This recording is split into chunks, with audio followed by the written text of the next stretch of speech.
Screen gue udah kelihatan belum sih? Atau masih di Teams? Udah soal kok. Oke.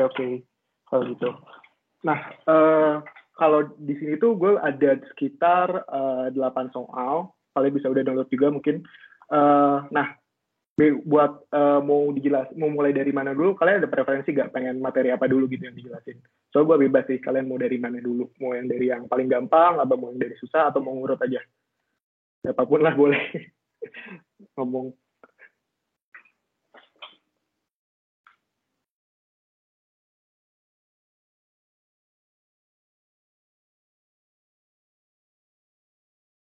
Oke, kalau gak ada yang menjawab, ya udah deh gue mulai aja dari paling awal aja dulu ya. Oke, di soal nomor 1 ini, first of all, disclaimer juga, ini tuh jawabannya, sebenarnya gue masih pakai jawaban pure gue waktu kerjain UTS, cuman, jadi kalau misal ada salah, kalian nanti pas misalnya ngecek atau ngelihat ada salah, kasih tahu aja gitu, nanti pas misalnya kalian kerjain lagi atau gimana, atau review ulang, tapi I can guarantee sih sebenarnya jawabannya udah lumayan reliable karena waktu ujian kemarin tuh salahnya gue cuma dikit, legit kayak cuma 3 poin doang yang nggak bener. Dan gue nggak tahu di mana itu, mungkin kayak di grafik or something. Jadi nanti kayak kalau ada kalian nemu sesuatu yang kalian bingung atau kalian rasa kurang bener, kalau pas review lagi kasih tahu aja ya. Oke, jadi pertama di soal nomor 1 ini tuh materi ini tuh tentang ngitung return sih sebenarnya, tentang holding period return, tapi dia nanyanya dengan arithmetic and geometric return. Jadi ada dua cara, ada 2 pertanyaan, sama satu lagi itu mengenai dollar weighted return. Apa sih bedanya? Kalau arithmetic return itu, kalau arithmetic and geometric average return ini tuh, mereka benar-benar ngitung kayak ya harga jual plus dividen, capital gain aja dibanding harga awal, ya legit return-nya gitu lah. Capital gain plus dividen dibagi harga awal, kayak gitu.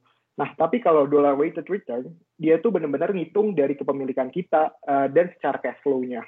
Nah, step-nya gimana sih?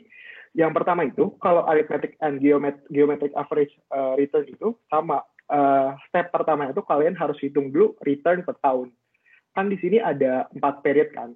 Nah, return-nya tuh dihitung 1 tahun setelah tahun pertama. Jadi, let's say, kalau ini periodnya mulai di tahun 2017, berarti kalian mulai ngitung return di tahun 2018. Simply kayak gitu. Nah, terus ngitungnya itu gimana? Kayak yang gue bilang tadi, formulanya simple, cukup capital gain, itu harga tahun itu dikurangi harga awalnya, harga tahun sebelumnya, nanti ditambahin dividen yang didapat. Terus dibagi sama harga tahun sebelumnya. Nanti dapatlah return-nya per tahun ini.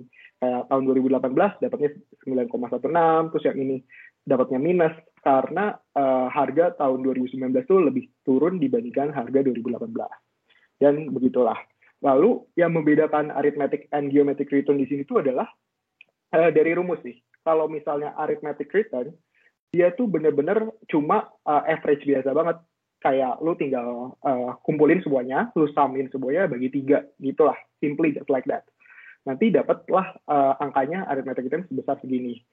Tapi kalau geometrik tuh beda. Kalau geometrik tuh dia tuh rumusnya ngaliin dari setiap return, 1 plus return dari setiap tahun, terus nanti dipangkatin sama 1 per N itu jumlah period yang ada. Dan take note di sini, kalau jumlah periodnya itu yang dipakai adalah si 3 ini. Jadi kayak kalau di sini ada 4 tabel gitu misalnya, kalian tetap pakainya cuma yang 3 aja, yang dari tahun sebelumnya gitu. Nanti dikurangi 1, dapatlah geometric return. Untuk ini gampang sih, ini simple banget, cuma ngitung kayak gitu. Terus yang kedua tuh tentang dollar weighted return. Nah, kalau dollar weighted return, kita perlu consider informasi yang ada di storyline di soalnya. Kayak di soalnya kan bilang kan, an investor buy 6 share at the beginning of 2017. Berarti pada saat, jadi kita tuh harus ngikutin banget timelinenya. Kenapa? Karena kita tuh ngitung jumlah saham yang kita beli gitu. Kayak misalnya nih, gue bikin cash flow-nya di sini. Cash flow 1, cash flow 2, cash flow 3, cash flow 4. Nah, kayak di tahun pertama kan, ceritanya dia beli 6 share at the beginning 2017. Berarti dia beli 6 share dikali harga belinya 120. Terus nanti dia, berarti dia akan keluar duit sebesar 720. Nah, kenapa minus? Karena ya simply kita tuh bayar, kita tuh beli saham tersebut. Dengan kita beli saham tersebut berarti kan kita keluar duit kan. Nah, which mean itu adalah artinya minus begitu. Terus kenapa belum ada dividen? Nah, dividen tuh dihitungnya tuh dimasukin ke tahun berikutnya. Jadi kayak kalau kalian beli karena di dividen kan logikanya dia tuh baru di paid at the year end. Berarti dia baru dibayar di akhir tahun lah gitu. Jadi kita baru bisa ngitung-hitungnya di tahun depannya. Nah, kayak misalnya di awal berarti kita belum ada dividennya. Pure cuma kita beli saham. Tapi di tahun kedua diceritain lagi nih si orang ini tuh beli lagi saham 2 dengan harganya naik kan 129. Tapi kita tuh dapat dividen nih dari yang saham yang udah kita punya. Itu sebesar 6 share. Kita udah beli 6 saham di tahun lalu, terus dapat dividen 2 dari setiap sahamnya. Makanya nanti tinggal tambahin kita keluar duit ditambah kita dapat duit itu. Nah, terus yang ketiga dan keempat juga sama, cuma yang ketiga tuh ini cerita dia jual saham dan dapat dividen, makanya semuanya plus, dan yang begitu pula yang 4 itu, makanya semuanya sudah plus. Nah, kalau udah dapat semuanya tinggal di kalian bikin kayak gini. Terus saran gue untuk ngitung dollar weighted return tuh cukup pakai Excel. Jadi gak usah pakai rumus-rumusan something lah gitu atau apa. Kalian cukup bilang di kertas jawaban kalian kayak calculated by Excel, pakai rumus ini aja, IRR, range cash flow. Karena dollar weighted return tuh kayak yang dibilang di buku, itu tuh adalah IRR sebenarnya, IRR. Jadi kalian cukup masukin rumus IRR, terus kalian drag nih dari 2017 sampai 2020. Dapatlah nanti rate-nya sebesar 0,75%. Begitu deh. Untuk soal nomor 1 cuma gini aja sebenarnya. Apakah ada yang mau bertanya?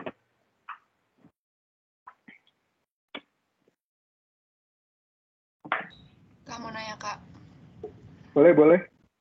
Kalau pakai rumus itu gimana ya Kak? Atau emang rumus semua dosen boleh langsung pakai Excel gitu? Yang ngurus ini ya, yang dollar weighted return-nya ya? Boleh digedein dikit nggak Kak ininya? Ada di buku deh. Gue lihat sebentar. Jawaban gue nulis ini jawaban gue. Wait. Ini keganti kan ya screen-nya ya? Keganti Kak. Nah, rumusnya tuh ini nih. Simply just, maaf tulisannya jelek banget. Simply just cash flow dibagi 1 plus R pangkat N dikurangi initial investment. Untuk teknisnya gimana, nanti coba diikutin di buku aja karena gue lupa gimana, cuman rumus dasarnya ini. Tapi kalau kalian mau ngitung pakai Excel, saran gue sih kalau ujian, untuk IPM, sebisa mungkin pakai Excel aja, tapi kalian masukin rumusnya.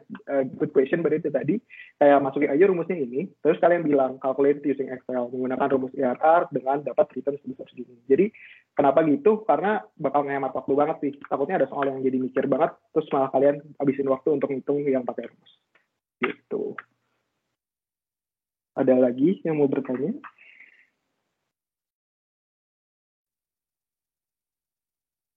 Oke, kalau nggak ada, move ke question number 2 ya.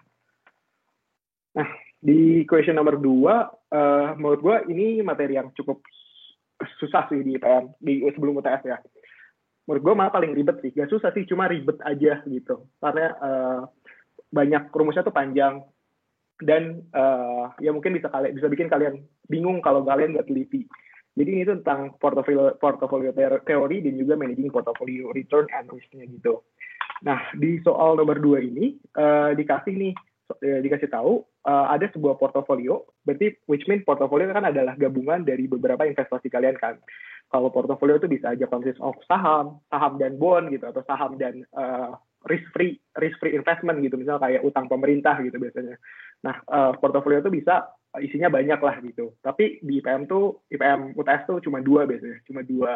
Jadi satu portofolio biasa cuma consist of 2 investment gitu, kayak bisa dari stock dan bond atau stock and stock.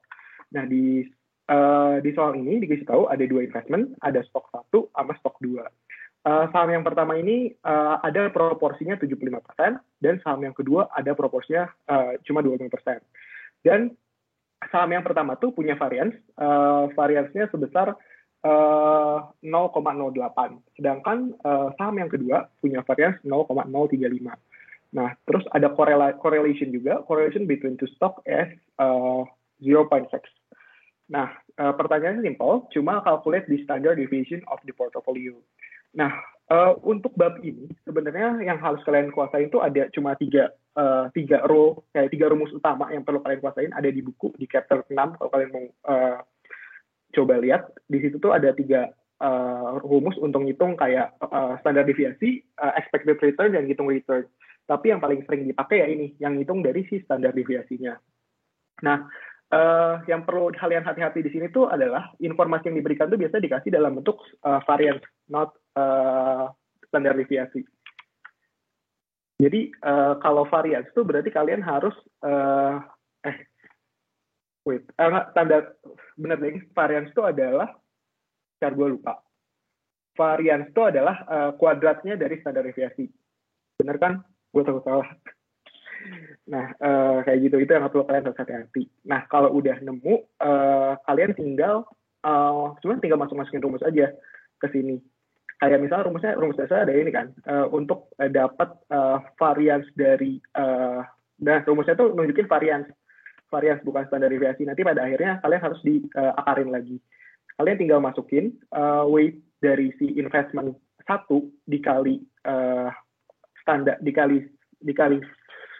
standar deviasinya, terus dikuadratin. Begitu pula yang investment 2 kayak gitu. Nah, B sama S ini kalau kalian masih bingung gitu, B dan S itu biasanya bond and stock. Tapi kalau gua biar gampang, bisa aja kalian ganti WA, WB gitu. WA terus standar deviasi A gitu, kayak gitu. Jadi intinya tuh ini cuma merepresentasikan dua instrumen investasi gitu. Terus dikaliin di sini, ditambah yang ini adalah correlation-nya. Yang tadi udah dikasih soal juga.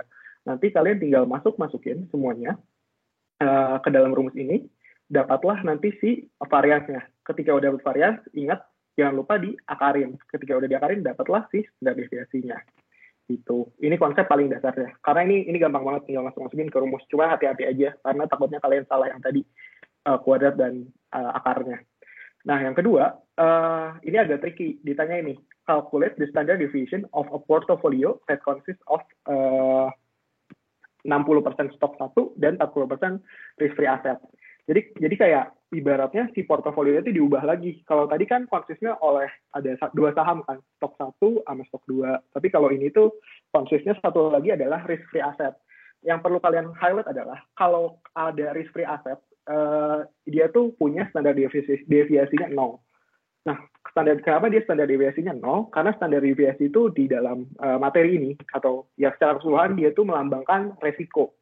Sedangkan risk-free asset kan nggak punya resiko, samsek kan. Biasanya dia tuh adalah utang pemerintah, obligasi pemerintah, atau bisa aja di soal disebutnya T-bills gitu. Nah, kalau treasury bills, kalau kayak gitu, otomatis standar deviasinya pasti 0. Nah, terus gimana sih? Caranya masih sama persis kayak tadi, cuma bedanya adalah masih pakai rumus ini. Legit masih pakai rumus ini, cuma yang berubah adalah si correlation-nya. Kalau tadi kan ada correlation kan antara stok 1 dan stok 2 gitu, si ininya. Tapi kalau sekarang karena dia tuh yang si risk free rate tuh nggak punya standar deviasi 0 gitu standar deviasinya, maka si correlation-nya 0. Nah, reasoningnya tuh di sini nih. Jadi kalau mau nyari correlation, itu tuh ada rumusnya tuh harus ada standar deviasi X dikali standar deviasi Y gitu. Misalkan kalau ini berarti standar deviasi si stok 1 dikali standar deviasi stok 2, risk free rate gitu. Kan ininya 0 kan. Otomatis semuanya jadi 0 gitu. Oleh karena itu, si part terakhir dari si persamaan ini, si yang 2 WB bla bla bla bla bla bla-nya tuh jadi ya hilang gitu. Jadi tinggal sisa ini gitu sih reasoningnya. Jadi nanti tinggal masukin aja, terus dapatlah si standar deviasi portofolio yang baru sebesar 16,97%. Gitu. Apakah ada pertanyaan untuk ini? Kak, mau nanya Kak, tadi agak miss itu 0,28 sama 0,19 tadi mana ya? Yang mana yang ini ya? Ya Kak. Nah, kayak yang tadi gue bilang tadi, ini tuh kalian kalau nggak salah ya, kan ini tuh dikasihnya tuh given information tuh dalam bentuk variance kan. Nah, variance itu adalah kuadrat kan, standard deviation kuadrat. Kayak inilah lambangnya tuh ini, terus dikuadratin. Berarti kalau kalian mau nyari Kali ini sedangkan di rumusnya adalah yang dipakai standar deviasi kan. Kalau standar deviasi itu berarti kayak kalian harus pakai akarnya gitu. Jadi kalian akarin si 0,08 ini dapatlah segini gitu. Apakah terjawab? Ya Kak, sudah menjawab. Terima kasih. Oke. Ada lagi yang mau nanya?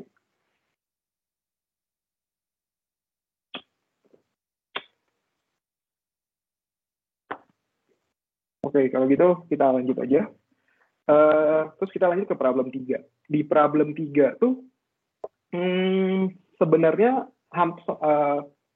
hampir sama kayak tadi, cuma ini tuh versi ngeselinnya, kalau menurut gue bisa bilang. Ini tuh versi pakai rumus lebih nyebelinnya gitu, lebih panjang dan lebih perlu hati-hatian gitu. Ini tuh soal ini gak ada di UTS, jadi ini tuh adalah soal UTS yang gagal. Kalau gue boleh nge-spill sebenarnya, itu adalah soal UTS yang gagal, jadi dia lebih susah gitu levelnya dibandingkan yang tadi. Perbedaannya apa? Kalau yang tadi kan kita cuma dikasih tahu informasinya itu adalah proporsi kan, proportionnya. Ini tuh kalau dikasih tahu proportion tuh jauh lebih gampang dibandingin kalau kita cuma dikasih expected return-nya. Kalau dikasih expected return, pasti ujung-ujungnya cuma dikasih expected return dan standar deviasi, kita ujung-ujungnya disuruh cari proporsinya dulu buat nyari ke berikutnya. Standar deviasi. Hasil akhirnya pasti ditanya tuh si standar deviasi portofolio gitu kan. Tapi kita tuh dikasih taunya given information-nya cuma expected return-nya doang biasanya. Nah, ini tuh ngeselin menurut gua. Kenapa? Karena rumusnya tuh pakai rumus ini. Ini tuh beda sama rumus yang tadi. Ada di buku lah, di 6.10 equation-nya. Kalian bisa baca di situ kalau mau lihat lebih dalam dan lebih panjang dan perlu banget kehati-hatian. Gimana sih cara nyusunnya? Jadi gini, dikasih tahu kan informasinya tuh ada 4 set informasi kalau di sini tuh. Ada expected return dari masing-masing instrumen, PT Maguwo dan PT Darmo, ada expected return masing-masing, ada standar deviasinya masing-masing. Lihat kan, ini beda kan sekarang dia standar deviasi yang dikasih, bukan varian. Terus dikasih lagi correlation-nya, terus dikasih risk free rate. Sekarang nih ada yang baru nih, ada risk free rate. Kalau tadi kan nggak ada risk free rate-nya berapa persen kan. Nah, itu yang beda. Terus kalau yang ini, kalian masukin ke rumus ini. Gimana sih cara ngerjainnya? Kalau gue ngerjainnya kayak gini.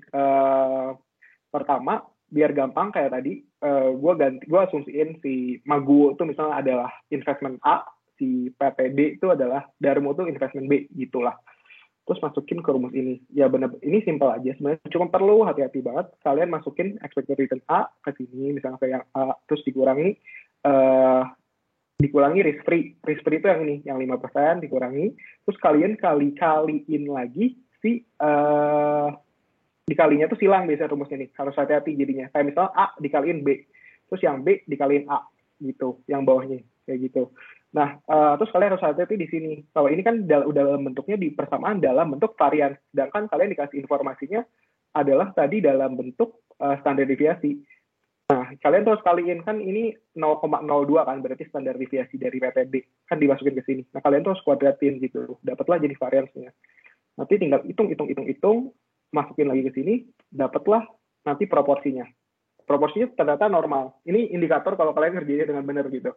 Nanti itu dapatlah proporsi A 30% misalnya. Nah, kalau udah dapat satu, kalian untuk nyari yang satu lagi, itu very gampang, very easy. Kalian tinggal 1 minus si proporsi yang A.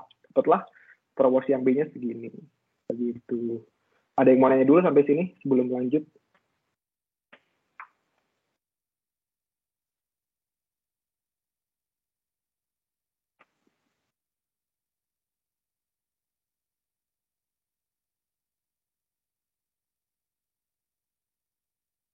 Oke, kalau nggak ada, gue lanjut. Di yang B, kalau yang B adalah lanjutan yang tadi. Jadi hampir sama kayak soal yang sebelumnya.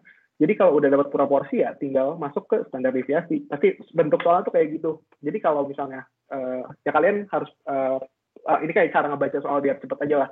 Kalau dikatakan proporsi, pasti pertanyaan pertamanya nanya tentang standar deviasi portofolionya. Tapi kalau dikasih taunya tentang expected return, pasti yang dicari pertama adalah si proporsinya gitu.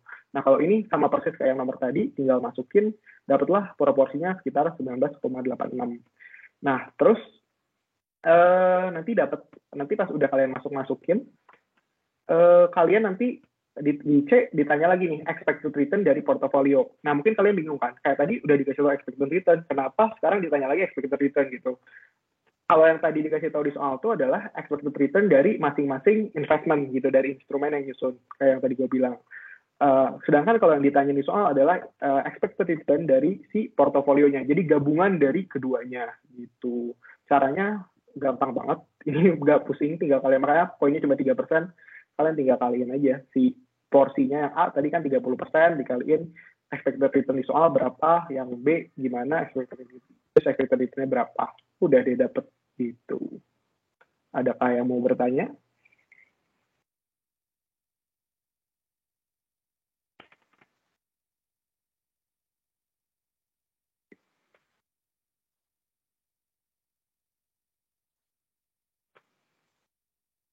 Oke, tidak ada berarti. Oke, gue lanjut ke berikutnya. Nah, ada tambahan nih tuh dari soal itu. Sekarang dia nanya tentang Sharpe ratio. Jadi kalau udah kelar expected return, biasanya ditanya juga tentang Sharpe ratio. Ini kayak pengembangannya gitu lah, bisa ditanya. Terus ditanya lagi, kalau misalnya ada perubahan di dalam portofolio itu, kayak risk free rate-nya naik jadi 1% dan standar deviasi portofolionya naik 2%, impact ke Sharpe ratio-nya gimana sih? Nah, kalian harus tahu dulu Sharpe ratio itu rumusnya gimana. Jadi Sharpe ratio itu rumusnya itu adalah si expected return portfolio yang udah kalian dapat tadi dikurangi risk free rate dibagi standar deviasi portfolio. Very simple. Sesimpel itu sebenarnya. Nanti tinggal kalian masukin, bagi, dapatlah Sharpe-nya. Tapi ini belum selesai karena ditanya di soal itu adalah impact-nya gimana sih gitu. Apakah ada perubahan di Sharpe ratio-nya? Jawabannya adalah ada, karena ya Sharpe ratio variabelnya kan cuma 3 ini kan. Ketika kita ganti 2 variabel, ya pasti berubah dong gitu. Nah, di sini tuh dibilang kan, kalau risk free rate-nya naik jadi 1%, berarti akan berapa sih? Nah, risk free rate-nya kan awalnya 5%, kayak di soal dikasih awalnya, terus naik 1%, ya jadi tinggal kaliin aja 101% gitu, jatuh segini. Terus kalau misalnya standar deviasi tadi dapat dari yang poin B, turun jadi berapa? Terus tinggal masukin lagi deh ke sini, dapat deh segini. Yang paling penting dari soal ini sebenarnya adalah kalian harus bikin interpretasinya. Jadi kayak kalian tulis aja kayak gini. Jadi setiap ada perubahan dari, tulis aja misalnya change in the RF by increase 1% misalnya, and standar deviasinya berubah 2% tuh akan meningkatkan Sharpe ratio dari ini ke ini. Terus lebih bagus lagi kalau kalian misalnya bisa jelasin hubungannya gitu. Kalau misalnya standar deviasi kan berbanding terbalik kan hubungannya. Jadi kalau misalnya standar deviasinya gedein, pasti Sharpe ratio-nya jadi kecil. Gitu. Itulah, kalian rangkai kata-kata aja, interpretasinya yang penting. Karena yang ditanya dari soal ini, itu doang. Udah, untuk materi portofolio cuma segitu. Sebenarnya gampang. Sebenarnya to be honest tuh gampang. Cuma kalian harus hati-hati aja kalau saran gue yang perlu hati-hati banget tuh di variance and standard deviation. Kalian harus bisa bedain mana yang pangkat, mana yang enggak gitu. Harus teliti gitu. Karena panjang rumusnya. Lanjut ke CAPM berikutnya. Ini untuk materi berikutnya tentang CAPM, Capital Asset Pricing Model. Goal dari pertanyaan kayak gini tuh biasanya cuma nanya sebenarnya investment ini tuh bagus atau enggak gitulah, properly udah di apa ya, nilainya tuh udah sesuai dengan seharusnya ataukah dia ada excess, ada abnormal return gitu, dia lebih dari pricingnya gitu sebenarnya CAPM tuh. Jadi biasa info yang dikasih tuh kayak gini, dia kasih tahu price-nya, kasih tahu expected price tuh jadi kayak ini kita apa ya? What is it? Ekspektasi kita lah, keinginan kita tuh memperkirakan kalau di tahun depan misalnya harga sahamnya jadi segini, terus dikasih tahu juga kira-kira dapat dividen segini dan dikasih beta juga. Terus info yang biasanya ngelengkapin juga selalu ada risk free rate dan juga market risk premium. Nah, pas udah dapat ini, cara ngerjainnya gimana sih? Udah dapat semua informasi ini. Kalau gua ngerjainnya tuh paling gampang ya, tinggal kalian lanjutin aja tabelnya. Kalian lanjutin tabelnya, setelah ada expected dividend, selalu tambahin expected return gitu di sini. Expected return itu gimana caranya? Sama kayak nomor 1 tadi awal banget, gampang banget, just simply kalian capital gain, expected price tahun depan dikurangi harga kita beli gitu, misalnya 630 dikurangi 600, dapatlah kan capital gain 30. Terus ditambahin dia ngasih dividen misalnya 60. Jadi dapatlah 90 terus dibagi sama harga awalnya 600 misalnya. Dapat nanti returnnya sekitar 0,15 sekian gitu. Dan begitu pula dengan yang lain-lainnya. Nah, setelah dapat expected return, kita juga ngitung CAPM-nya. CAPM tuh pakai rumus ini. Ini tuh ya, kalian pasti udah sering banget pakai CAPM juga. Di MK juga kan udah dari dulu disodorin rumus ini. Jadi tinggal kalian masukin risk free ditambah beta dikali ini si market risk premium dikurangi dikurangi RF. Nanti dapatlah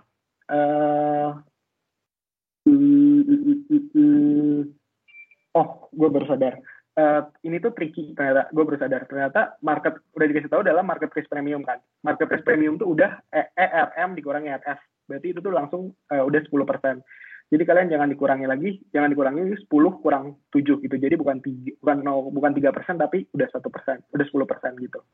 Si ERM kurang RF-nya tuh. Nanti kalian masukin ke rumus ini, dapatlah misalnya yang ini nih. Misalnya kan risk free rate-nya 0,07 nih. Terus ditambah betanya 0,8 dikali si risk free rate-nya 0,1. Dapatlah CAPM-nya segini. Nah, setelah kalian dapat CAPM dan expected return dari semuanya, kalian tinggal bandingin keduanya.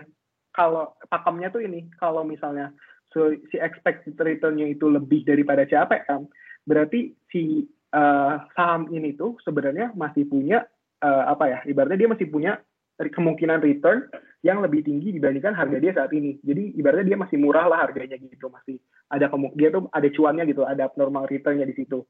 Tapi kalau misalnya sebaliknya, kalau misalnya expected return-nya kurang dari CAPM-nya, dia adalah saham yang over value, jadi udah mahal lah gitu. Sedangkan kalau sama, ya dia berarti fairly priced. Ini pakem yang harus diingat-ingat dan jangan sampai kebalik. Nah, setelah itu biasanya kalian tentuin. Ini pertanyaan kan cuma ditanya kayak dia tuh bisa ditanya dia tuh gimana sih, apakah udah properly priced, underpriced atau over value gitu. Kalian tinggal bandingin aja gitu. Nah, terakhir kalau udah dapat ini, kalian bikinlah si security market line grafiknya. Jangan ikutin gambar gua karena gambar gua tuh kayaknya ini yang bikin salah. Karena harus gambar kalian tuh harus akurat gitu sih, saran dari gua. Kegedean. Nah, jadi security market line tuh cuma dua sumbu sebenarnya dari yang disumbuinya itu adalah si expected return-nya, sedangkan di sumbu kanannya tuh bukan CAPM tapi betanya. Nah, terus untuk yang titik tengahnya itu tuh adalah si market. Si market tuh ini tuh MS gue tulis. Dia tuh kalau betanya tuh selalu 1. Kenapa? Karena ya pada di market tuh resiko kan beta tuh resiko. Kalau resikonya market tuh nggak ada lah gitu, nggak ada, udah pasti 1 gitu. Jadi kalian 1, terus yang jadi si expected return-nya tuh ngikutin si risk free rate-nya. Jadi kalau misalnya risk free rate 3%, ya kalian di sini 3% gitu. Kalau ininya 7%, ya 7%. Nah, kalian gambarin lah. Terus setelah itu kalian tinggal masukin si masing-masing saham tadi ke dalam si grafik ini. Cuma yang perlu di take note adalah kalian harus bikinnya benar. Kayak gue bilang, misal si ini tuh properly priced. Tapi titik gue di sini kan, kayak gak bener gitu lah. Kalian harus bikin yang agak scalable dan enak dilihat aja. Terus kalau yang di atas tuh under value, kalau yang di bawah tuh saham yang over value. Jadi saham yang bagus tuh yang di atas, sedangkan saham yang udah jelek tuh di bawah. Gitu deh. Terus ada lagi yang mau bertanya? Ada yang mau bertanya sampai sini? Sorry Bang, izin bertanya. Boleh. Santai. Tadi yang betanya 1 itu cara nentunya gimana ya Bang? Buat expected return-nya disambungin ke expected return yang disumbu ya? Expected return sumbu yang ini ya? Iya. Oke. Jadi kalau kan ini tuh yang di market tuh, jadi ini tuh gimana pun nanti kondisi soalnya, kalau yang titik tengah tuh kan pasti si marketnya kan, si M-nya lah. Nah, kalau beta dari market tuh selalu 1. Itu benar-benar selalu 1. Jadi gimana pun soalnya, si betanya tuh pasti 1. Jadi titik tengahnya tuh pasti 1 kalau dari sumbu X. Tapi kalau dari sumbu Y-nya, dia tuh ngikutin dari si risk free rate. Jadi market tuh, jadi ibaratnya ekspektasi return di market tuh selalu sama dengan ekspektasi return investasi yang nggak ada risikonya gitu. Nah, itu tuh ngikutin dari si return risk free rate aja. Kalau misalnya risk free rate 7%, ya kalian tulis 7% di sini. Tapi kalau misalnya enggak, ya tulis aja. Kalau bisa 3, ya 3% atau 2% gitu. Nanti kalian tinggal tarik garis gitu untuk nentuinnya. Simpelnya just simply like that sebenarnya. Gitu sih. Oke, makasih Bang. Oke. Ada lagi yang mau nanya?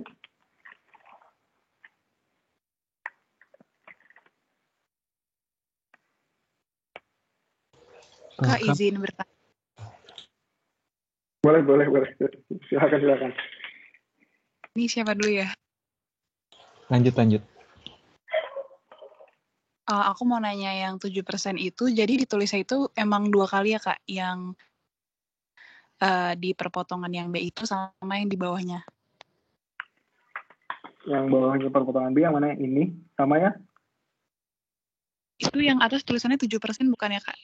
Yang ini tuh. Nah, ini 17 deh. 17,5 kayaknya. Ini yang B maksudnya. Ini tuh sebenarnya. Maaf, tulisannya jelek. Oke. Thank you Kak. Oke.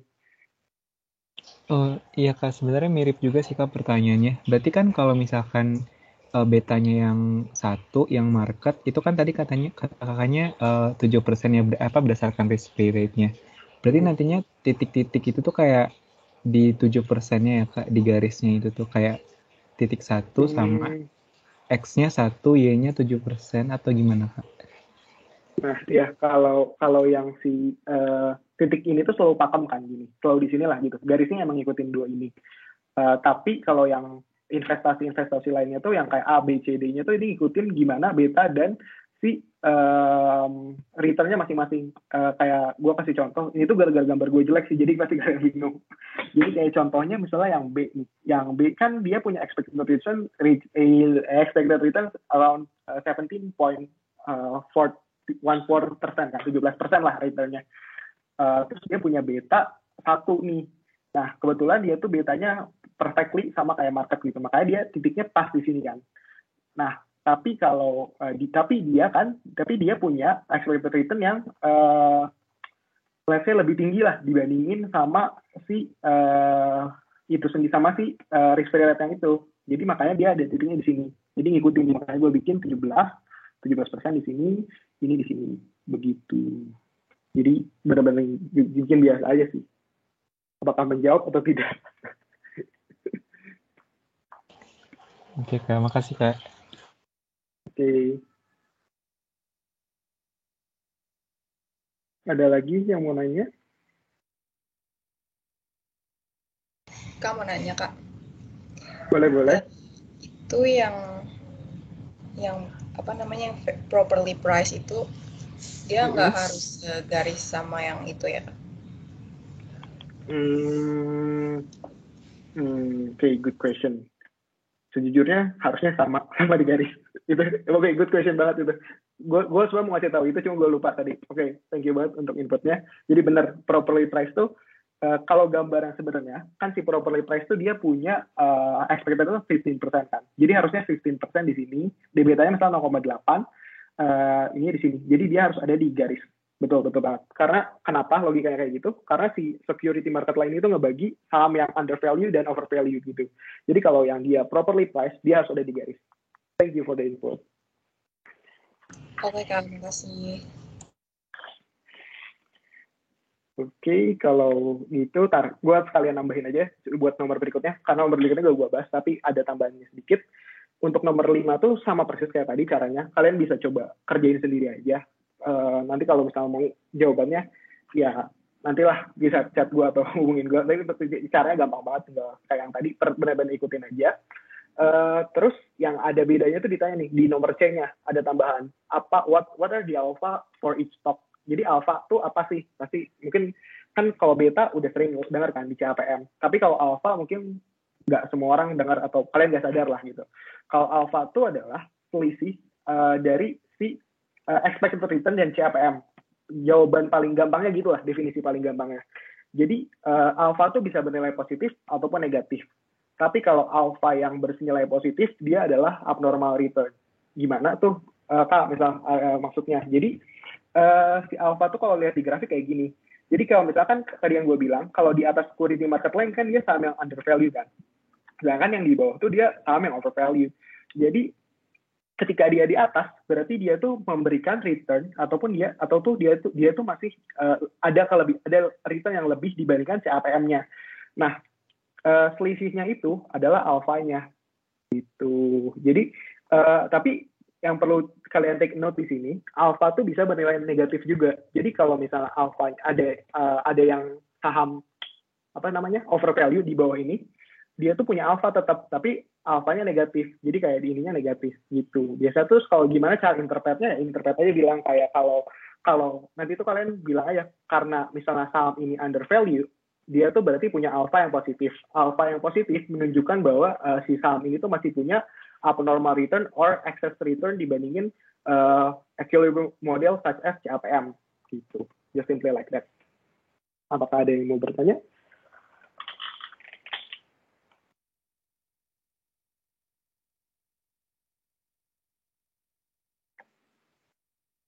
Oke, jelas lah ya berarti. Gampang lah ya alpha. Tinggal selisih doang kok, legit cuma selisih. Kayak contoh misalnya nih, gue kasih contoh yang ini. Kayak misalnya yang kan di sini saham yang undervalue cuma satu kan, yang saham B misalnya. Saham B kan punya 0,714, sedangkan CAPM-nya 0,17. Berarti dia ada excess return sebesar 0,0014. Nah itu tuh alfanya segitu, alfanya positif 0,0014. Tapi kalau yang saham overvalue berarti misal ini 0,2 sama 0,21. Berarti dia tuh punya alfa negatif sebesar 0,01. Gitu. Itu deh implementasinya. Oke, kita lanjut ke materi berikutnya. Nah, di materi ini kita pindah ke bond. Sebenarnya bond tuh mungkin bisa jadi complicated, tapi sebenarnya tuh kuncinya adalah mainin Excel atau financial calculator. Kalian jangan bener-bener jangan harus pakai sih, nggak bisa nggak pakai itu. Tapi kalau gua tuh pakai Excel, gue bikin model sendiri gitu, ya model simple lah untuk si bond price and yield ini. Jadi gue coba bahas di Excel ya, bentar.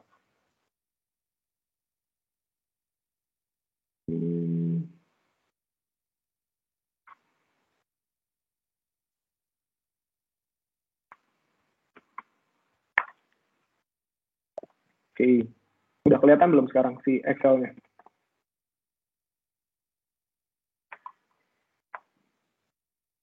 Udah, Kak. Oke. Nah, ini problem 6 sebenarnya, sorry. Ya, bingung. Ini problem 7. Nah, apa sih yang harus kalian lakuin ketika nemu soal bond? Kalau tips dari gue, kalian tuh benar-benar identify setiap informasi yang dikasih di situ. Kayak misalnya gini, dan kalian harus pay attention juga, dia tuh semi-annual or annual, atau bahkan kalau dosennya iseng dikasih quarterly, misalnya kayak gitu. Nah, kenapa itu penting banget? Karena ngaruh banget. Jadi kalau gue selalu kumpulin informasinya di awal, kayak di Excel gue bikin informasi, kayak dikasihkan ini kupon rate-nya berapa, 6% gitu kan. Terus ini years ini annual misalnya. Dikasih 6%. Tapi dia dikasih tahu juga, dia tuh kuponnya dikasih setiap semi annual atau 2 kali setahun. Makanya gue bagi 2 langsung di sini rumusnya. Gue bagi 2 si ini. Terus di sini tadi kan ini kupon rate-nya.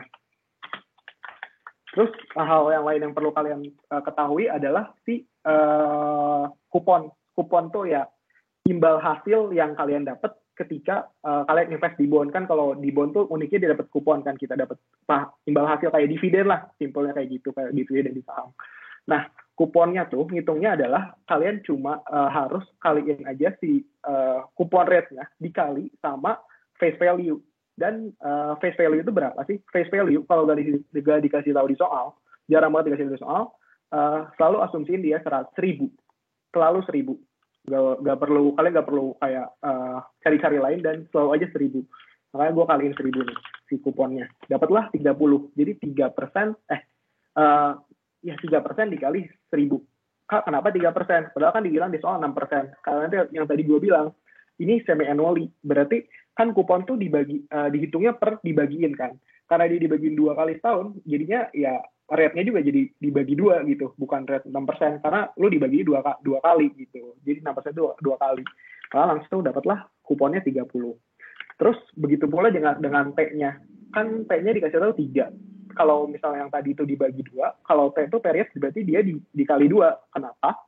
Karena kan ya tadi gue bilang, dia bagiin kuponnya semi-annual, berarti 2 kali setahun. Nah langsung aja kaliin, berarti ada 6 kali dia bagi kupon kepada kita selama kita megang bond tersebut. Begitu. Terus yang terakhir ada info juga tentang yield to maturity-nya, atau kayak interest rate-nya lah gitu bisa dibilang. Yield to maturity-nya dikasih tahu sebesar 5,5%. Terus sama juga, karena ini adalah semi-annual, dibagi 2 juga, kayak kupon rate, begitu. Terus yang diasumsiin 1.000 itu adalah si face value yang tadi gue bilang. Face value selalu asumsiin 1.000. Nah, ini tadi kayak breakdown, gue baru ngejelasin kayak breakdown, nge-collect informasi dari soal ini. Tapi kalian belum paham juga kan soalnya kayak gimana gitu, itu maksudnya apa. Jadi intinya di soal itu ditanya, kayak kalau kita, kalau investor megang sebuah bond ini, terus habis selain dipegang doang, dia tuh ngelakuin juga namanya reinvesting atau reinvested coupon lah gitu. Jadi gimana sih reinvested tuh? Jadi ketika kan misalnya kalian megang kupon, terus dapat 30 setiap 6 bulan. Nah si 30 ini tuh kalian invest lagi gitu, kalian investin lagi. Jadi si bond ini tuh nggak kalian ambil duit cashnya gitu, langsung kalian reinvest lagi. Nah kalau kayak gitu total yield-nya tuh berapa sih Kak? Jadi gitu maksudnya total yield-nya ketika kita udah punya hasil dari kuponnya, sama hasil dari kupon tuh itu si face value-nya yang 1.000 sama reinvestment rate-nya, hasil reinvestasinya berapa, begitu. Kalau gua, cara ngerjainnya itu dibagi 3 tahap. Jadi yang pertama tuh tentuin dulu present value-nya. Present value itu simpelnya adalah harga yang kita bayarkan untuk beli kupon ini, gitu. Nah, kalau misalnya face value adalah duit yang kita dapat ketika bond ini lunas nanti. Gitu. Jadi kalau pas bond ini lunas, pas bond ini berakhir setelah 3 tahun, kita dapatnya 1.000 gitu. Tapi kalau present value adalah yang kita bayar kalau kita mau beli bond ini. Makanya si present value itu nilainya negatif. Karena kenapa? Karena ini tuh asumsinya kayak cash flow aja. Kayak kita ngeluarin duit untuk beli kupon. Berarti dia selalu negatif. Gitu. Nah, yang pertama untuk dapat si tentang present value-nya ini, kalian cukup benar-benar pakai financial calculator atau Excel. Kalau gue pakai Excel, nanti kalau misalnya kalian mau model ini, gue kirim aja di chat nanti kalau udah kelar. Nanti caranya gimana? Caranya tuh di Excel cukup masukin rumus ini. PV, terus komponennya adalah rate, number of period, payment, sama face value. Rate itu adalah kita pakai yang yield to maturity semi-annually. Jangan salah ya, jangan pakai yang rate-nya kupon. Karena ini tuh kalau kupon tuh rate kupon cuma untuk sekedar mengukur berapa kuponnya gitu. Sedangkan kalau untuk ini kita pakai YTM. Kayak YTM tuh kayak effective interest rate-nya gitu lah. Terus kalau number of period, ya berapa kali dia ngasih kupon ini dalam satu periode. Ya masukin aja 6 tadi. Terus payment. Payment tuh adalah B10. Payment tuh adalah ya nanti yang kita dapat tuh berapa pas udah kelar tuh. Yaitu 1.000 face value-nya. Ntar gue salah ya. Oh, payment tuh sorry. Payment tuh adalah kupon. Gitu, kalian masukin. Sedangkan kalau ini face value. Gitu. Nanti dapatlah present value-nya. Nah, ketika present value-nya udah dapat, sekarang itu satu tuh. Itu satu info yang harus kalian keep.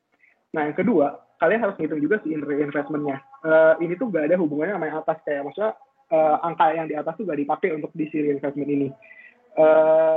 Untuk reinvestment ini tuh kalian mikir sendiri lagi gitu angka-angkanya. Kalian bikin lagi komponen-komponen tadi. Cuma ada beda nih. Kalau yang tadi kan yang kita tanyain adalah si present value kan. Berapa yang harus kita bayar untuk acquire bond ini. Tapi kalau yang di investment adalah berapa sih hasil yang kita dapat ketika dari reinvestment ini. Alias face value atau future value gitulah. Nah, ini tuh gimana caranya? Informasinya gimana? Pertama tuh present value-nya. Present value-nya tuh 0. Kenapa? Karena ya kita nggak ngeluarin apa-apa kan untuk dapetin investment ini tuh. Yang kita bayarin tuh bukan present value, tapi kita nabungnya, kita investnya pakai kupon kayak tadi gue bilang. Ketika kita dapat kupon dalam satu periode, kita invest ke sini. Makanya si kuponnya minus 30 gitu. Terus periodnya sama, dibagi 2 kalau period. Terus kalau return masih sama, pakai YTM juga. Gitu kan. Oh ini pakai reinvestment return yang di sini, yang 4,6%. Dibagi 2 juga. Nanti kalau ini, kalian rumusnya pakai VV, bukan PV. Jadi dapatnya nih, future value or face value. Nanti masukin rate-nya, number period, payment, dan PV. Langsung dapat hasil reinvestment rate-nya gitu, 190,53. Nah, ketika udah dapat dua info ini, makanya nih soal gue nulis, nanti ditanya tuh kan hasil di pertanyaan akhirnya tuh ditanya berapa realized yield atau itu tuh sama dengan equal holding period return. Jadi kayak total secara keseluruhan tuh kita dapat berapa sih dengan investasi di sini gitu. Simpelnya kayak dia tuh nanya kayak gitu. Dengan kita megang bondnya sama kita apa itu namanya, kita investasi lagi, investasi kuponnya. Nah, kita tuh berapa total yield-nya yang kita dapat, actual-nya tuh berapa gitu, realized yield-nya tuh. Nah, kalau kayak gini, kita tinggal collect dua informasi yang tadi kita udah dapat di sini, dari 1 dan 2, kita transform ke sini. Nah, PV-nya berapa? Kita masukin lagi langsung PV-nya tuh adalah yang kita bayar untuk acquired bond ini, 1013,66, dan jangan lupa harus dalam negatif ya, karena hasilnya kalau udah negatif beda. Dan kenapa negatif? Karena kita bayar untuk beli bond ini, gitu asumsinya. Untuk kupon, ini 0. Kenapa 0? Karena ya kita nggak ngelakuin itu investment lagi. Kita bahkan nggak dapat, kita nggak dapat kupon lah hitungannya. Karena ini udah tadi kuponnya udah dimasukin ke yang awal dan yang tengah tadi. Terus P-nya sama. Dan untuk yang ini tuh, untuk future value itu gabungan dari hasil yang present value sama reinvestment. Jadi kan hasil reinvestment tadi itu nanti di tahun ketiga kita dapat 190,43. Terus kita nanti dapat future value juga dari bondnya 1000. Jadi ada dua komponen lah gitu. Kayak kalau saham tuh capital gain dan dividen gitu.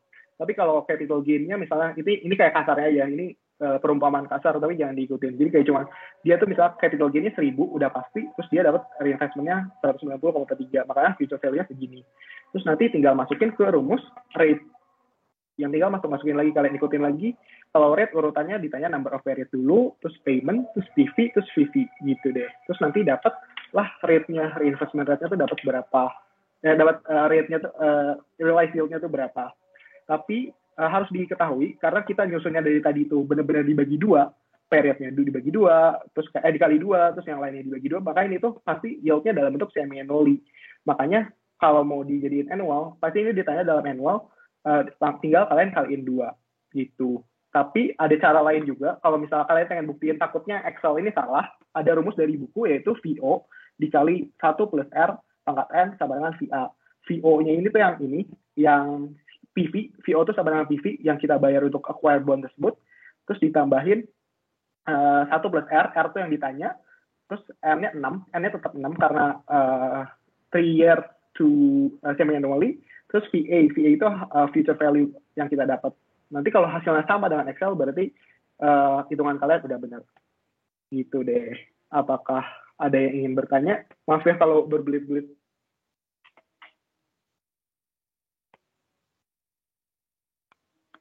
Kak, sorry mau nanya. Yang tadi 2,72% itu rumus Excel-nya gimana ya, Kak? Rumus Excel-nya sama dengan rate. Terus yang pertamanya itu adalah number of period, itu 6. Terus payment-nya adalah kuponnya, karena kuponnya ini 0 kali ini, karena kita kan nggak ngeluarin kupon, ataupun kita nggak dapat kupon, hitungannya itu gitu. Kasarnya asumsinya gitu, karena kupon tuh udah nggak berlaku lah di sini, udah dihitung di yang sebelumnya gitu. Terus masukin PV dan future value-nya juga, gitu deh. Oke, makasih Kak. Pokoknya untuk bond, saran gue ya, kalian harus pakai ini aja, Excel atau financial calculator, karena sangat akurasi, sangat penting gitu sih. Dan soalnya kalau kalian ngitung manual, yang bahaya tuh rounding, pembulatan sedikit aja, itu tuh ngaruhnya gede gitu. Makanya kalian harus pakai ini. Nanti gue share deh ini ke kolom chat di akhir, nanti kalau kalian butuh buat pegangan. Terus ada lagi yang mau nanya?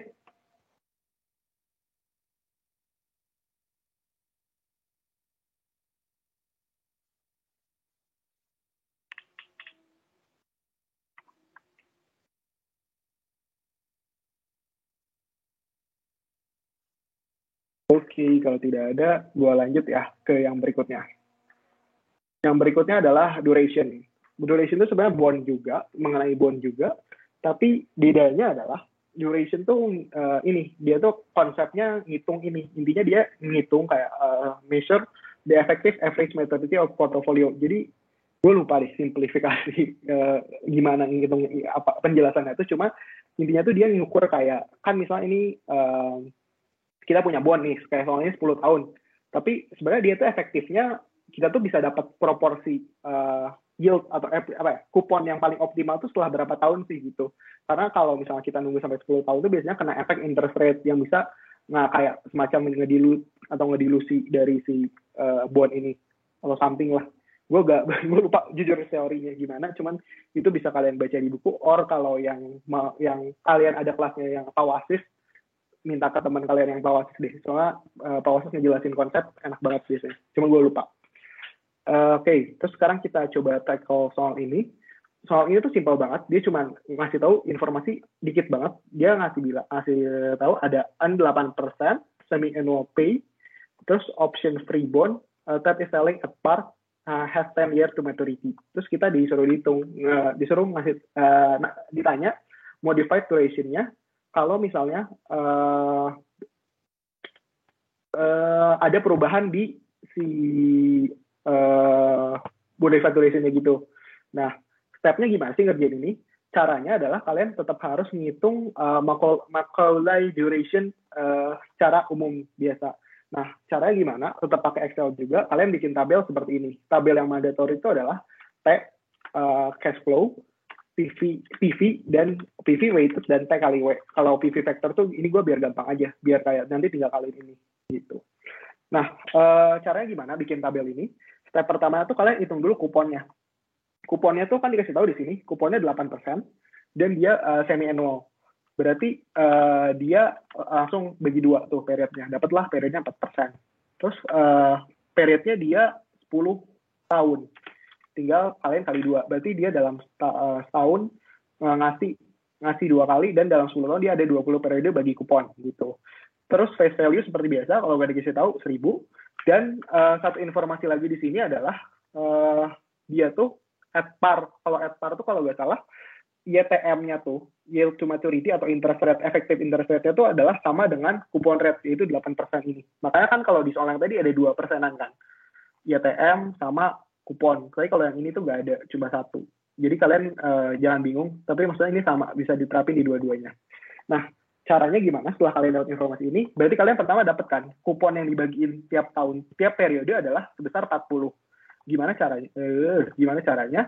Itu tuh cukup ini kan discount rate, kupon rate-nya 4%. Kalian kaliin face value-nya. Face value-nya 1.000. Berarti setiap kali bagi kupon, dia bagi 40 tuh kuponnya.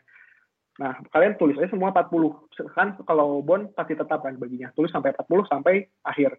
Nah, tapi yang perlu kalian take note di sini adalah periodnya. Period di sini tuh harus dibagi sesuai dengan dia tuh berapa. Kalau misalnya dia semi-annually, berarti intervalnya tuh setiap 0,5. Kayak gue nih bikin. Kan ini semi-annual, berarti 0,5, 1, terus dibikin selama 20 kali, karena 20 period.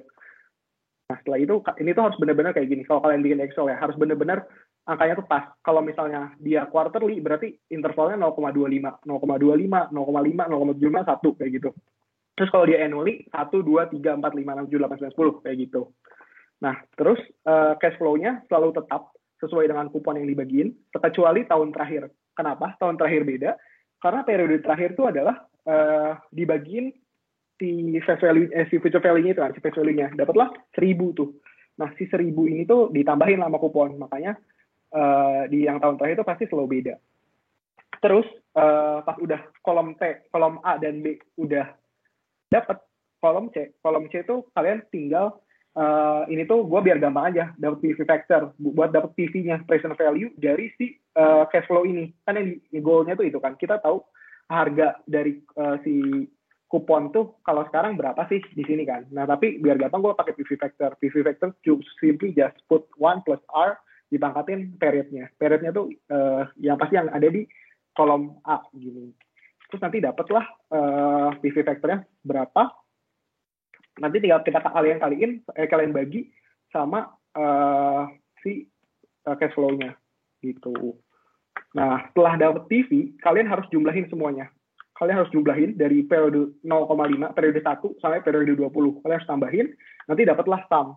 Totalnya di sini 1010,53. Ini tuh adalah total cash total yang PV yang kalian dapat. Nah, ini tuh nanti kalian weighted tuh kalian bagi cash flow kalian per total. Nanti dapatlah weighted-nya masing-masing. Cuma kayak gitu. Nah, setelah dapat, kalian tinggal kaliin si period awal dikali sama weighted-nya. Nanti ngurut nih, dapat. Terus kalian tambahin. Nah, pas udah ditambahin lagi, inilah namanya duration. Macaulay duration tuh ini. Yang sum dari si T kali W-nya ini. Tuh, sekitar 7,84 di soal ini. Terus, tapi soal ini belum selesai sampai di sini.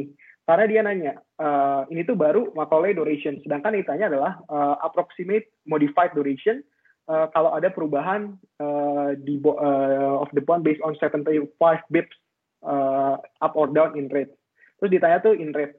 Nah, kan ini kita udah dapat nih Macaulay duration. Sekarang kita transform itu jadi modified duration. Rumusnya tuh gampang banget, cuma duration dibagi 1 plus Y. Nah, berarti kan tinggal kolom yang ini, kolom yang sel yang F59 dibagi 1 ditambah Y itu adalah YTM-nya gitu lah. Terus selalu dalam semi-annually.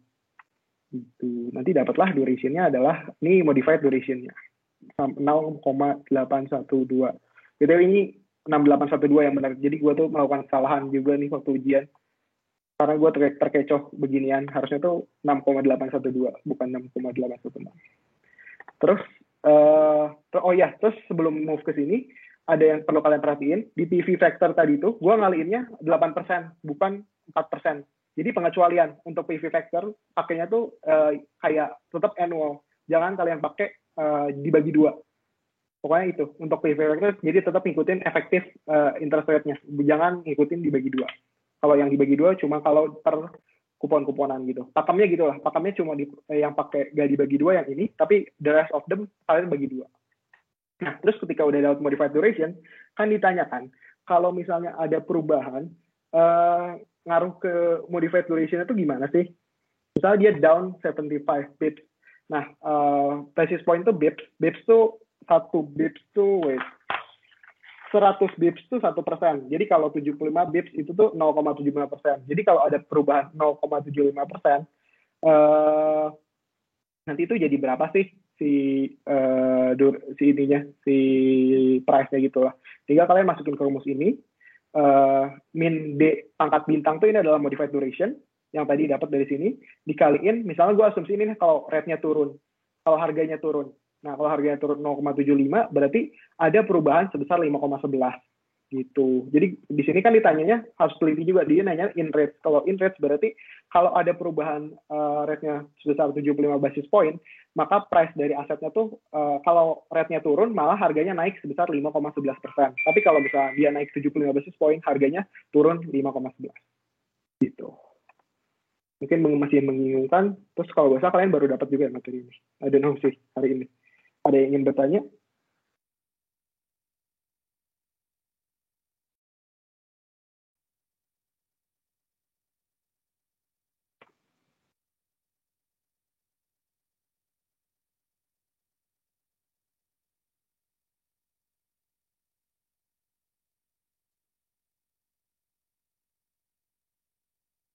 Oke, kalau tidak ada, kita lanjut ke soal terakhir. Soal terakhir justru yang termasuk paling gampang dan awal-awal juga. Wait, gue close dulu.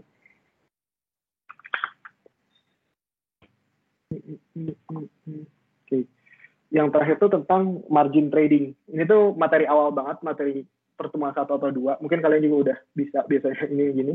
Cuma ini tuh cuma ditanya tentang kayak kalau trading dengan menggunakan margin. Sebenarnya tuh konsepnya tuh kalian cukup paham kalau apa sih margin itu. Jadi kalau trading menggunakan margin tuh kalian investasi, tapi kalian nggak sepenuhnya pakai uang kalian. Jadi kalian tuh kayak minjem duit gitu. Kalian minjem duit ke orang buat beli investasinya gitu. Biasanya ke broker atau ke sekuritas kalau misalnya realitanya tuh kayak misalnya kalian pengen beli saham Bukalapak gitu misalnya. Terus kalian cuma punya duit 1 juta, tapi kalian pengen belinya 2 juta. Jadi kalian minjem 1 juta lagi ke sekuritas. Itu misalnya itu sebutnya transaksi margin.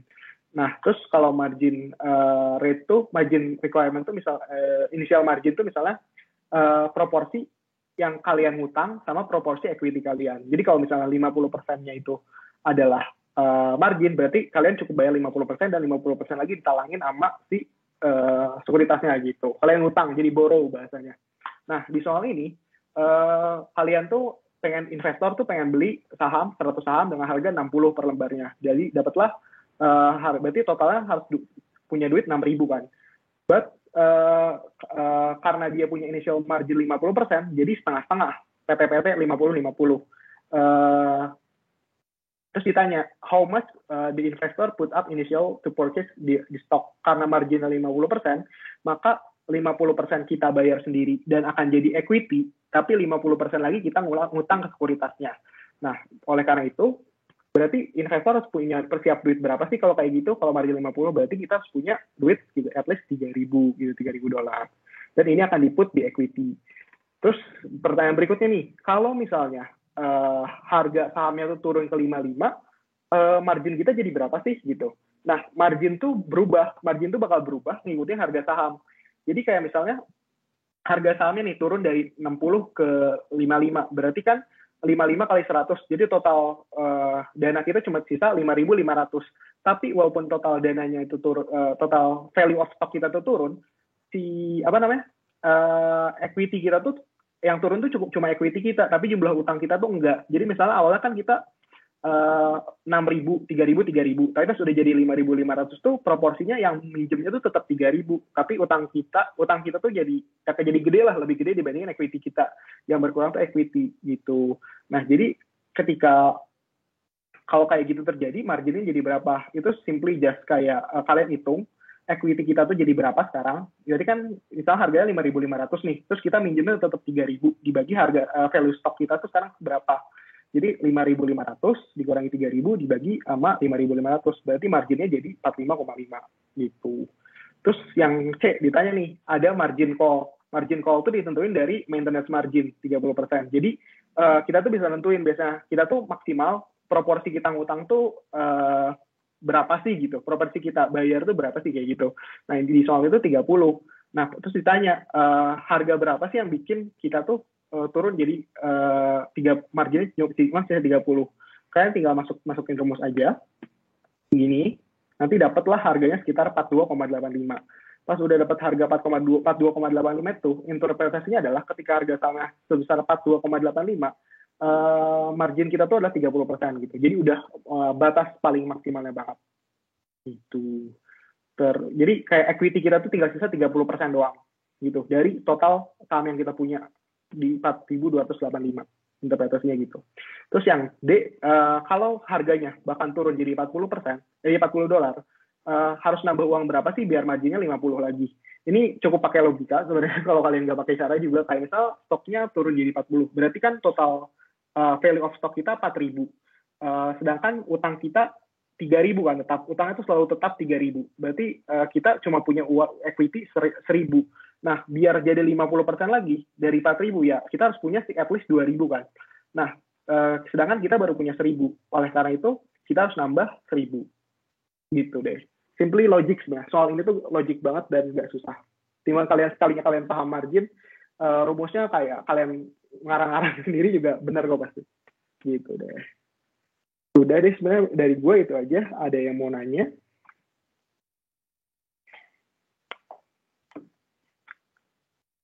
Kamu nanya, Kak. Yang soal boleh. nomor 6 tadi.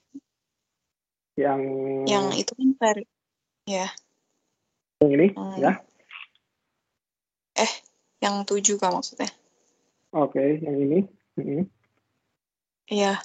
Yang tadi di Excel itu kan ada periodnya ya.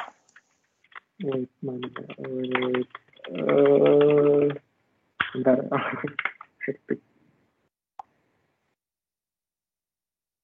Sebentar. Ya. Ada periodnya. Ya, betul. Itu tadi periodnya dia 8% gitu Kak pakainya. Yang PV factor-nya. Iya, yang PV factor ini ya maksudnya. Yang untuk ini. Rate-nya kan maksudnya untuk kayak ini. Iya. Iya, dia tuh kalau gitu. Kenapa? Sorry. Tetap pakai yang annual gitu jadinya ya. Jadi karena ini tuh di soalnya kayak gini, dia tuh ngasihnya kan kayak yang tadi gue bilang, karena di soalnya tuh dikasih at par Jadi si YTM sama coupon rate itu selalu sama kalau kayak gitu, asumsinya selalu sama. Tapi padahal YTM-nya tuh beda, misalnya bisa aja beda gitu. Nah, kalau beda, let's say misalnya ininya 6%, YTM itu 6%, kalian tetap pakai 6%, nggak dibagi dua gitu. Sebenarnya ada alasannya sih, tapi gue lupa sebenarnya secara teori. Tapi itu aja, hati-hati. Makanya kayak pakemnya tuh kalau di sini kalian tetap pakai itunya annually, tapi kalau di sini dan di sini kalian pakainya tetap dibagi dua, begitu. Tapi nanti gue coba take a look lagi, takutnya gue salah. Tapi setahu gue gitu. Sama tadi Kak, tapi gue nggak tahu sih benar atau enggak. Pas di kelas itu dia Pak Wasis bilang pangkatnya itu pakai yang tetap 1, 2, 3 sampai 20 gitu Kak, bukan pakai 0,5 gitu. Terus tapi R-nya kayaknya pakai yang semi annual, tapi gue agak lupa sebenarnya. Okay. Jadi itu Thank you for sebenarnya sama aja atau gimana ya? Oke. Nah, kalau yang kayak itu, kalau Pak Wasis bilang tetap 1, 2, 3 gitu ya. Gue lupa deh jujur, tapi ntar gue coba cari tahu deh. Tapi gue tuh gak tau ya, gue udah setahun sih bener-bener gak nyentuhin lagi. Gue tuh ujian beneran pakai ini 0,5, 1, 2, 3, 4, 5 gitu. Jadi dibenerin sih kayaknya ya. Tapi kalau misalnya nanti coba kalian lihat buku deh. Tapi ya ngaruh, intinya berarti yang gue masih cukup 2 hal yang perlu di-clarify dari gue di sini. Nanti gue coba cari dan nanti gue kalau nemu jawabannya gue chat di Teams deh. Berarti T ini bisa jadi 1, 2, 3, 4, 5, 6 nggak kayak gini sampai 20, berarti kalau gitu bisa juga ininya juga jadi semi annual gitu ya. Atau sebenarnya sama hasilnya. Tapi gue gak mau coba sekarang. Nanti gue coba pakai yang kata lu tadi. Nanti kalau hasilnya sama gue kabarin. Tadi sih dia tetap T-nya pakai kayak gini, cuman untuk yang hitung PVF-nya aja yang tetap 1, 2, 3 gitu kan. Jadi ada 2. Ada yang T, ada yang period. Gitu sih tadi. Oke. Ntar gue coba dulu ya. Oke, Kak. Thank you. Oke. Thank you. Ada lagi yang mau nanya?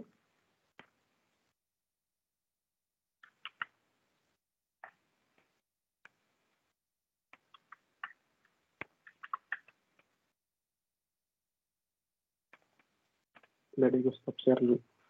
Kalau dari gue udah sih sebenarnya itu aja.